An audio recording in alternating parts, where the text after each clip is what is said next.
Welcome to another strange brew experience. 5 minutes that could change your life.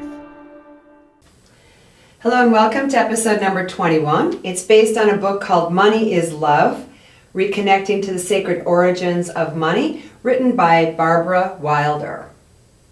In the beginning, the early people worshipped the Mother God, the spirit of the earth. Earth was considered mother, for from her all things were born, everything necessary to maintain life, the basics being food and shelter. To assist them in acquiring food, shelter, and maintaining life, these ancient people prayed and practiced sacred ceremony to the Great Spirit Mother God, as well as to the spirits of the plants and animals that were hunted and gathered. At this time, the connection between spirit and man was real and all important. There are still some indigenous tribes that practice sacred ceremony. In time, the nomadic way of life changed and small communities began to develop.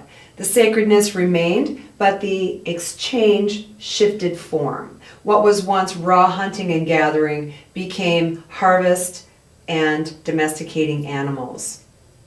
In time, man began to see his integral part in procreation, and Mother God was joined by a son, consort, and male gods. In time, after the introduction of male gods, the migration to a one-god, male-oriented system came into being. However, from earliest times, tribes traded as a means of energy exchange, and the trade was mostly food, which was sacred. Therefore, the sacredness in the exchange of energy continued as grain became the most common transaction. By the time metals were introduced, food and grains as a form of exchange had already existed for thousands of years. The transaction of money always encompassed the divine realm. Metals were crafted into gifts for the god and goddess. Gold and silver were considered aspects of the sun and moon rather than representatives of such. Metals were placed on altars, some were thrown into sacred pools of water, some of which became known as wishing wells. Always, the exchange of energy, or the money exchange, was sacred and encompassed the divine realm. When through practicality the coin replaced grain and the dawning of abstract thinking came into being, history shows humanity obsessed with symbolism, and here began the crack or separation of the holy oneness of the divine and man. The material and the spiritual worlds began separating and have continued to do so until you see what we have here today. Today, money is referred to as filthy lucre and the root of all evil. These ideas are deeply embedded into the psyche, as our money does not grow on trees and you have to work hard for a living. Money is energy, but it is no longer pure energy. It is heavily laden with the emotions and experiences of humanity. First and foremost, lack. Most everyone believes that there is not enough to go around. The other energies that are infecting money are fear, greed, lust, sorrow, grief, pain, and so on. Very, very heavy energies. Now we know that thought directs energy and energy follows thought.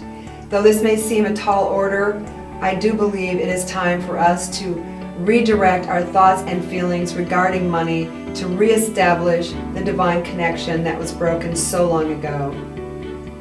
Remember that thought directs energy. Energy follows thought. Money is love is a very good beginning to help raise the vibration of money.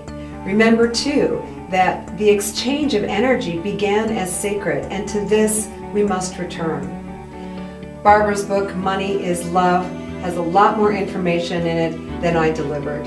I got a little snapshot of it in hopes that it would inspire you to want to discover what belief systems you hold regarding money, and to inspire you to want to help collectively reconnect money with its sacred origin.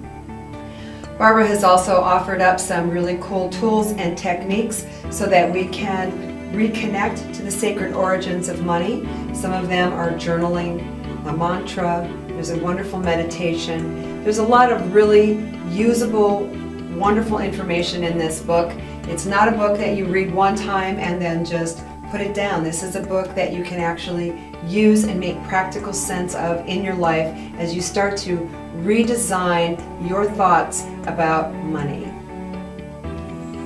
God bless you. May you be prosperous and abundant in your life, and may the exchange of money for you be in the vibration of love. Namaste.